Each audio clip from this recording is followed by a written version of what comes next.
सबसे पहले मैं बात करने वाला हूँ इलेक्ट्रिक पोटेंशियल की। इलेक्ट्रिक पोटेंशियल क्या होता है? किसी भी पॉइंट को इनफाइनाइट से किसी एक पॉइंट पे लाने का वर्क डन, और वो कहाँ हो रहा है? पूरा पार्ट वो इलेक्ट्रिक फील्ड के अंदर हो रहा है। मान लो कोई भी पॉइंट है, उसको मुझे इनफाइनाइट से लेके आना है किसी भी एक पॉइंट पर, है ना, इनफाइनाइट से किसी भी पॉइंट पे लेके आना है, उस काम को करना, मतलब उसमें जो मुझे वर्क डन लगा और ये सारा प्रोसेस इलेक्ट्रिक फील्ड के अंदर हो रहा है, उसको मैं बोलता हूँ इलेक्ट्रिक पोटेंशियल।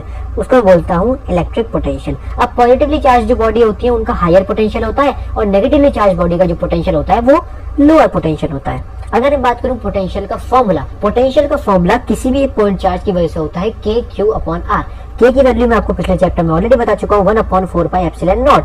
तो के क्यू अपॉन आर, समझ गए? पोटेंशियल इज इक्वल टू के क्यू अपॉन आर। ठीक है, आर क्या है? उस यूनिट चार्ज से उस पॉइंट का बीच का डिस्टेंस जहां तक आपको पोटेंशियल निकालना है। अब इलेक्ट्रिक फील्ड की अगर मैं डायरेक्शन की बात करूं तो डिक्रीजिंग पोटेंशियल की तरफ इलेक्ट्रिक फील्ड पॉइंट करता है, मतलब इलेक्ट्रिक फील्ड की डायरेक्शन डिक्रीजिंग पोटेंशियल की तरफ होती है। सीधी सी बात है, बहुत जनरल पॉइंट है, आपको वही पता होने चाहिए। अब मैं बात करूं अगर इलेक्ट्रिक फील्ड को पोटेंशियल के टर्म्स में, और यहाँ पे क्या होता है? Negative of the potential gradient in direction. ठीक है, यहाँ पे कभी कभी यहाँ पे सवाल पूछ लेता है इस वाले फॉर्मूले पे, जब आपको पार्शियल डिफरेंशिएशन करना पड़ता है, नेगेटिव यहाँ पे आपको साइन लगाना पड़ता है। तो एक बार ये सारे कंपोनेंट्स के बेसिस पे है, तो एक बार आप उसको इलेक्ट्रिक फील्ड और पोटेंशियल का ये वाला इस टाइप का फॉर्मूला एक बार आप क्वेश्चन करके प्रैक्टिस करना। इसका फॉर्मूला मैंने दे रखा है, बहुत कम चांसेस है इस पे क्वेश्चन आने के, बट एक बार जरूर चेकआउट करना। Potential due to a line charge of infinite length, इस पे भी डायरेक्टली सवाल आता है। इसका डायरेक्टली फॉर्मूला मैंने यहाँ पे दे रखा है, lambda upon 2πε0 log y2 upon y1। अब लॉग के टर्म्स में होता है, लैम्डा क्या होता है? मैंने आपको चार्ज डेंसिटीज बताई थी पिछले वाले चैप्टर में, अगर किसी ने नहीं देखा तो जाकर लिंक डिस्क्रिप्शन में प्लेलिस्ट बना रखी है, वहां जाके चेकआउट कर सकते हो। Linear charge density, surface charge density और वॉल्यूम चार्ज डेंसिटी हमने तीनों पढ़ी थी पिछले चैप्टर में। तो यहाँ पे लैम्डा है हमारा लीनियर चार्ज डेंसिटी, और पूरे फॉर्मूले में आपको y2 y1 की वैल्यूज गिवन होगी।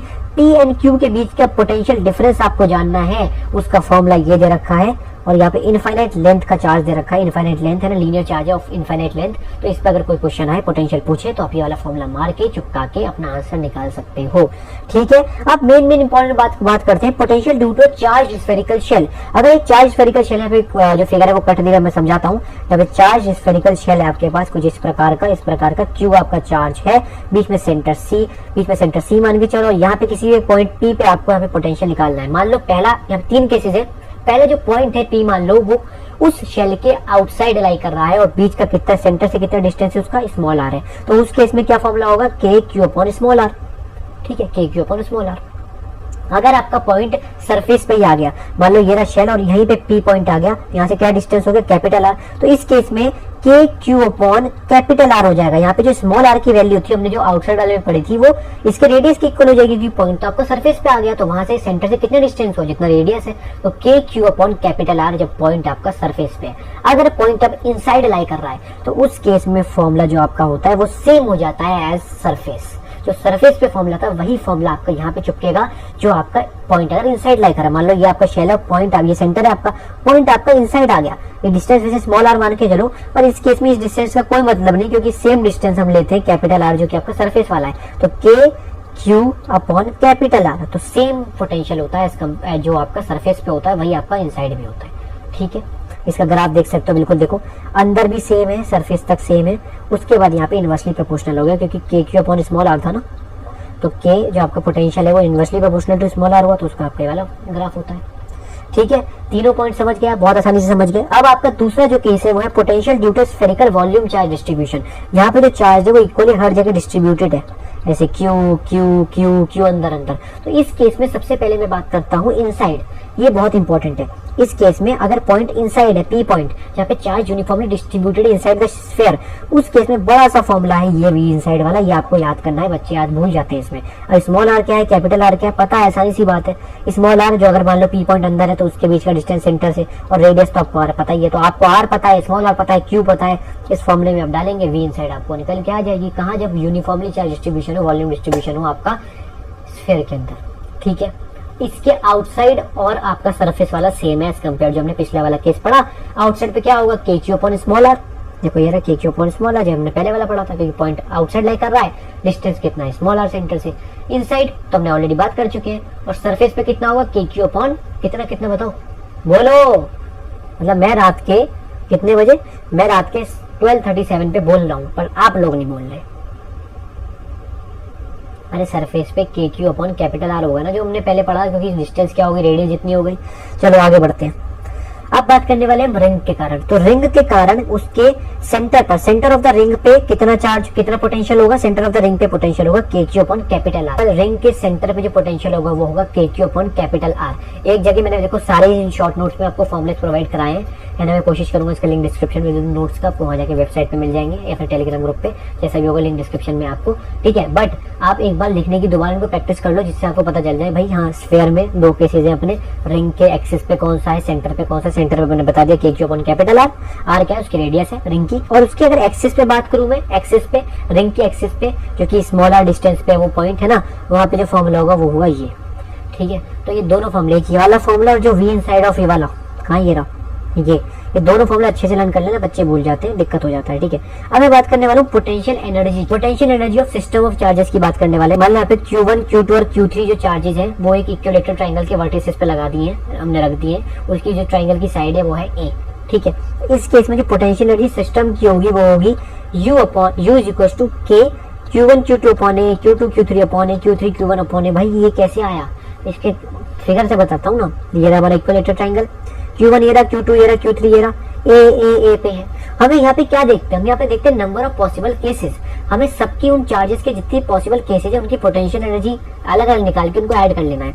यहाँ पे देखो नंबर ऑफ पॉसिबल केसेस क्या बनने हैं, एक ये दोनों चार्जेस के बीच में बनना है, Q1 Q3 के बीच में, एक Q1 Q2 के बीच में बनना है और एक Q3 Q2 के बीच में बनना है। तो 3 पॉसिबल केसेस बनने हैं हमारे यहाँ पे। तो हमने तीनों की पोटेंशियल एनर्जी ऐड कर दी। तो पोटेंशियल एनर्जी का जनरल फॉर्मूला क्या हुआ, K Q1 Q2 upon A, मतलब Q1 Q2 जो आप दो आप चार्ज है उनके बीच का। तो यहाँ पे जितने पॉसिबल केसेस बनने हैं उसके बेसिस पे आप कर सकते हो। Q1 Q3 की बनना है, Q1 Q2 के बीच में बनना है, Q3 Q2 के बीच में बनना है, दोनों को ऐड कर दो। जैसे यहाँ पे देख सकते हो K को कॉमन लिया और तीनों को यहाँ पे ऐड कर दिया, ठीक है। मान लो स्क्वायर दे रखा है इस टाइप का, यहाँ Q1 लगाया, Q2 लगाया, Q3 लगाया, Q4 लगाया। कितने पॉसिबल चार्ज बनेंगे, एक ये वाला केस बनेगा, एक ये बनेगा, एक ये बनेगा, एक ये बनेगा और 2 डायगोनल्स बनेंगे। तो यहाँ पे 6 बन जाते हैं केस। तो उन दोनों 6 को के कॉमन लेके आप जितने भी केसेस बनने हैं उनकी पोटेंशियल एनर्जी को ऐड कर दोगे। अब मैं बात करने वाला हूँ कैपेसिटर की। भाई कैपेसिटर की डेफिनेशन लिखिए, पता हो तो अच्छी बात है, जस्ट एक फॉर्मेलिटी के लिए बता दे रहा हूँ। Capacitors are electric condensers. अब कैपेसिटर में 2 टर्मिनल होते हैं, 2 टर्मिनल इलेक्ट्रिक कंपोनेंट होता है। आपका कैपेसिटर होता है सर्किट में, आपको इस टाइप का दिखेगा, ठीक है। 2 टर्मिनल इलेक्ट्रिक कंपोनेंट होते हैं, हैज द एबिलिटी और capacity to store energy in the form of electric charge. अब इसकी छोड़ो, प्रॉपर्टीज के बारे में बात कर लेते हैं। Capacitance of a capacitor is defined as the magnitude of charge Q on the positive plate divided by magnet. Formula आया, सीधा फॉर्मूला याद करो। कैपेसिटेंस का फॉर्मूला क्या होता है, Q upon V, charge upon potential. तो C is equal to Q by V। सीधी सी बात है, आपको कैपेसिटेंस का फॉर्मूला पता होना चाहिए। Net charge on the capacitor वो हमेशा 0 रहता है। But when we speak of the charge Q on a capacitor we are referring to the magnitude of the charge on each plate. पर अगर हम किसी भी एक चार्ज Q के बारे में बात कर रहे हैं तो हम उसके मैग्नीट्यूड की बात कर रहे हैं ऑन ईच प्लेट, अलग अलग प्लेट पे। बट उसका अगर मैं नेट चार्ज की बात करूं तो वो 0 रहता है किसी भी एक कैपेसिटर पे। अब मैं बात करूं एनर्जी स्टोर्ड के बारे में कि एनर्जी स्टोर्ड कैपेसिटर के अंदर वो कितनी होती है। तो यहाँ पे C is capacitance, Q is charge and V is potential. तो फॉर्मूला क्या निकल के आएगा, हाफ CV स्क्वायर। अब यहाँ पे 3 फॉर्मूले होते हैं एनर्जी के, कैपेसिटेंस एनर्जी के। आपको बस एक फॉर्मूला बताना चाहिए, बाकी सारे आप ड्राइव कर दोगे। हाफ CV स्क्वायर हो गया। अब हाफ CV स्क्वायर याद रखना आप, ठीक है। अब रुक जाओ, अब आपको पता है C is equal to Q by V। तो आप क्या करो, इस वाले फॉर्मूले में C की वैल्यू रख दो, हाफ CV स्क्वायर में C की वैल्यू रख दो।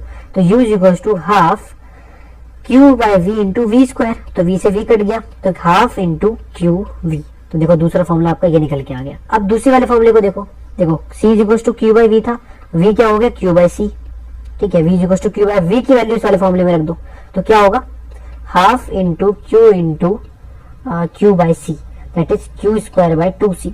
ये वाला फॉर्मूला बन गया। तो एक फॉर्मूला पता होना चाहिए और ये C is equal to Q by V पता होना चाहिए। आपको सारे पोटेंशियल एनर्जी, कैपेसिटी एनर्जी के फॉर्मूले पता हो जाएंगे। अब मैं बात करने वाला हूँ डाइलेक्ट्रिक की। भाई डाइलेक्ट्रिक क्या होता है, are insulating non conducting material जो ट्रांसमिट करते हैं इलेक्ट्रिक इफेक्ट को विदाउट कंडक्टिंग। अब कैपेसिटी ऑफ वेरियस कैपेसिटर की बात करते हैं, पैरेलल प्लेट कैपेसिटर। अब पैरेलल प्लेट कैपेसिटर में क्या होता है, 2 पैरेलल मेटेलिक प्लेट्स होती है, may be circular, rectangular, square, separated by small distance. दोनों पैरेलल प्लेट होती है, एक डिस्टेंस D से सेपरेटेड होती है। अब A क्या होता है, effective overlapping area of each plate. A is the area, D जो उनके बीच का डिस्टेंस है, बाकी दोनों जो प्लेट्स हैं पैरेलल प्लेट्स। इस केस में इलेक्ट्रिक फील्ड जो होगी उन दोनों प्लेट्स के बीच में वो होगी सिग्मा अपॉन एप्सिलॉन नॉट या फिर Q upon A epsilon not. तो फॉर्मूले जो कि आपको डायरेक्टली याद करना, डायरेक्टली क्वेश्चन आता है इन पे। दूसरा होता है पोटेंशियल, इलेक्ट्रिक फील्ड का फॉर्मूला पता चलेगा सिग्मा अपॉन एप्सिलॉन नॉट या फिर Q upon A epsilon not. दूसरा फॉर्मूला है यहाँ पे आपका पोटेंशियल डिफरेंस उन दोनों के बीच का, अपने इलेक्ट्रिक फील्ड देख लिया, पोटेंशियल डिफरेंस बताऊं तो वो होता है E into D, V is equal to E into D. आपको इलेक्ट्रिक फील्ड पता है ना कितनी है, Q upon A epsilon naught into D, तो Q D upon A epsilon naught, ठीक है। क्यू अपॉन ए कितना होता है, sigma D upon epsilon naught. भाई जो सरफेस चार्ज डेंसिटी पड़ी थी वो यही तो थी, चार्ज अपॉन एरिया, तो बस यहाँ चार्ज अपॉन एरिया की जगह आपने सिग्मा रख दिया, तो sigma D upon epsilon naught आ गया। तो ये जस्ट फॉर्मूले सारे ड्राइव्ड हैं, पिछला चैप्टर अगर आपने पढ़ा हो तो चार्ज डेंसिटी से फॉर्मूले यहाँ पे निकाल के आप फॉर्मूले नहीं निकाल सकते हो। Capacitance very very important, directly पूछता है ए एप्सिलॉन नॉट अपॉन डी, ये तो भैया याद ही होना चाहिए। पैरेलल प्लेट कैपेसिटर कैपेसिटेंस होता है ए एप्सिलॉन नॉट अपॉन डी, ए एप्सिलॉन नॉट अपॉन डी, ए एप्सिलॉन नॉट अपॉन डी। चौथी बार आपने बोला नहीं ना, मैं 3 बार बोला आपने, चौथी बार नहीं बोला। अरे बोला नहीं बोला, देखो तुम यही पीछे रह जाते हो, बस 3 तिगाड़ा काम बिगाड़ा, चौथी बार दोबारा बोलो, ए एप्सिलॉन नॉट अपॉन डी, ए एप्सिलॉन नॉट अपॉन डी, ए एप्सिलॉन नॉट अपॉन डी। अब बोले ना चलो एक बार डाइलेक्ट्रिक मीडियम। अब देखो दो पैरेलल प्लेट कैपेसिटर के बीच में पहले तो एयर थी, वैक्यूम थी, अब मैंने क्या किया वहां पे डाइलेक्ट्रिक मीडियम डाल दिया, डाइलेक्ट्रिक कांस्टेंट के, डाइलेक्ट्रिक डाल दिया तो बीच में कांस्टेंट के आ गया, field completely between the plates.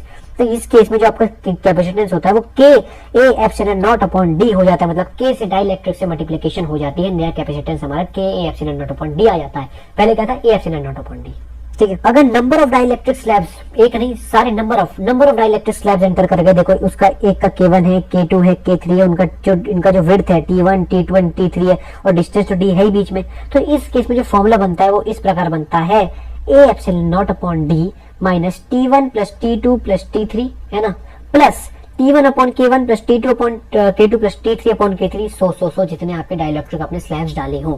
इस फॉर्मूले को ध्यान से एक बार समझना, सारी वैल्यूज इस वाले फिगर से आपको देखने में समझ में आ जाएंगी। देखो K1 K2 K3 तो आपको डाइलेक्ट्रिक कांस्टेंट हो गई सारी स्लैब्स की, T1 T2 T3 आपके उनके बीच की थिकनेस हो गई, D तो आपको पता है दोनों पैरेलल प्लेट के बीच की जो डिस्टेंस है उन दोनों का, और ए तो आपको एरिया पता ही है उन दोनों का। सारे इस वाले फॉर्मूले में पुट करोगे आपको नई कैपेसिटेंस मिल जाएगी, अगर आपको बहुत सारे डाइलेक्ट्रिक स्लैब्स इसमें डाले गए हो, ठीक है। फोर्स क्या होता है इनके बीच का, तो इसका जो फॉर्मूला होता है वो Q square upon 2 epsilon not a होता है। वही यार पिछले वाले फॉर्मूले पुट करो यार, ये देखो इक्वल टू जहां लिखा होता है इक्वल टू मतलब आप पिछले सारे फॉर्मूले को पुट करके उनके नए नए फॉर्मूले आप बना रहे हो, तो अगर आपको एक फॉर्मूला याद है और पिछले फॉर्मूले याद है तो उसको वैल्यू पुट करके आप आगे फॉर्मूले याद कर सकते हो, ठीक है। एनर्जी डेंसिटी क्या होती है, half epsilon not E square, ये याद रख लेना, half epsilon not E square, E is the electric field. अब यहाँ पे अक्सर एक सवाल पूछा जाता है कि variation of different variables Q, C, V, E, U of parallel plate capacitor when dielectric is introduced, जब डाइलेक्ट्रिक इंट्रोड्यूस करता है तो क्या क्या इन सब में चेंजेस आते हैं। पहला, बैटरी जब रिमूव करी जाती है या फिर बैटरी रिमेन्स कनेक्टेड, दो चीजें होती हैं, जब बैटरी रिमूव करी जाती है फिर बैटरी कनेक्टेड। अगर बैटरी रिमूव कर दिया फिर आपने डाइलेक्ट्रिक आपने डाला, उस केस में क्या होता है, या फिर आपने बैटरी कनेक्टेड रखी और फिर डाइलेक्ट्रिक डाला उसके कनेक्शन के बीच में ही, तो जब क्या होता है। तो उन दोनों केसेस में आपको यहाँ पे दे रखा है कैपेसिटी। देखो पहले जब बैटरी रिमूव करी और फिर के डाला मतलब डाइलेक्ट्रिक डाला, उस केस में के टाइम्स कैपेसिटेंस बढ़ जाता है, क्यू सेम रहता है, तो जो पोटेंशियल है वो V अपॉन के हो जाता है, और आपका जो इलेक्ट्रिक फील्ड होती है वो भी E अपॉन के हो जाती है, पोटेंशियल एनर्जी भी U अपॉन के हो जाती है। जबकि अगर मैं बात करूं बैटरी कनेक्टेड रहे, ये देखो ये दोनों सेम है, इसमें क्या होता है जो चार्ज होता है वो के टाइम्स बढ़ जाता है, जो पोटेंशियल होता है वो सेम होता है, ई इलेक्ट्रिक फील्ड सेम रहती है, और आपका जो पोटेंशियल होता है वो के टाइम्स बढ़ जाता है, ठीक है। तो ये तो दो चीजें आपको याद रखनी है, ये आपको आपके नोट्स में आपको देखने को मिल जाएगी, या फिर स्क्रीनशॉट ले सकते हो आप। इनके पीछे का रीजन भी आपको मैं समझा सकता हूँ, बट इतना हमारे पास टाइम है नहीं, रिवीजन वीडियो है तो आप डायरेक्टली लर्न करोगे, आपको ऑलरेडी पता होगी तो बहुत अच्छी बात है, डायरेक्ट बहुत सारे सवाल इस पे ही है ना, जिनको ये नहीं मिल रहा होगा उनको इस वीडियो के थ्रू मिल जाएगा चीज, तो डायरेक्टली आपको इसके थ्रू आपको समझ में आ जाएगी कि भाई बैटरी जब कनेक्टेड है जब क्या चेंजेस आ रहे हैं, जब नहीं कनेक्टेड है जब क्या चेंजेस आ रहे हैं। ग्रुपिंग ऑफ कैपेसिटर, जैसे हर चैप्टर क्लास में सीरीज एंड पैरेलल कॉम्बिनेशन होता है, तो इस चैप्टर क्लास में दिया है सीरीज ग्रुपिंग ऑफ कैपेसिटर रख दिया, तो सीरीज में जस्ट पैरेलल की तरह होता है, सीरीज में जस्ट पैरेलल की तरह होता है, तो 1/C1 plus 1/C2 plus 1/C3। और पैरेलल में क्या होता है, पैरेलल ग्रुपिंग में जो आपका कैपेसिटेंस होता है इक्विवेलेंट वो C1 plus C2 plus C3 just as compare to series resistance हो जाता है, उल्टा होता है, याद रखना, ठीक है। इसमें देखो और क्या होता है, पैरेलल ग्रुपिंग में जो पोटेंशियल डिफरेंस होता है across the each capacitor remains same and equal to the applied potential difference, but charge जो डिस्ट्रीब्यूट होता है वो एड अप हो जाता है पैरेलल के अंदर। यहाँ पे सब चीज सीरीज की तरह होती है ना, याद रखना। यहाँ पे पैरेलल ग्रुपिंग में पोटेंशियल सेम रहता है पर चार्ज यहाँ पे वेरी करता है, चार्ज का सम अप हो जाता है, और जो सी इक्विवेलेंट निकल के आता है वो भी आप बिल्कुल सीरीज की तरह करते हो, ठीक है। If n identical capacitors are connected in parallel, अगर हमने पैरेलल में n आइडेंटिकल कैपेसिटर्स को कनेक्ट कर दिया तो उस केस में जो इक्विवेलेंट कैपेसिटेंस होगी वो nc के इक्वल हो जाएगी, जस्ट सीरीज के तरह। ये तो बिल्कुल रेजिस्टेंस वाला चक्कर नहीं है ना, वैसा जो हमने सीरीज में पढ़ा था। यहाँ पे पैरेलल में उल्टा, पैरेलल में सीरीज की तरह हम फॉलो करते हैं। और जो चार्ज होता है वो q अपॉन n हो जाता है, ठीक है। अगर हमने n कैपेसिटर्स को पैरेलल में कनेक्ट कर दिया, जो कैपेसिटेंस हो जाएगी वो n टाइम्स पुराने वाली जितनी हो जाएगी, और जो नया चार्ज हो जाएगा वो q अपॉन n हो जाएगा। ये दो चीज याद रखना। विद दिस आपका चैप्टर गाइस खत्म होता है। होप कि आपको वीडियो पसंद आई हो। इस बात पे आप इस वीडियो को लाइक, चैनल को सब्सक्राइब कर दो, सब्सक्राइब वेरी वेरी इंपॉर्टेंट, और शेयर कर दो।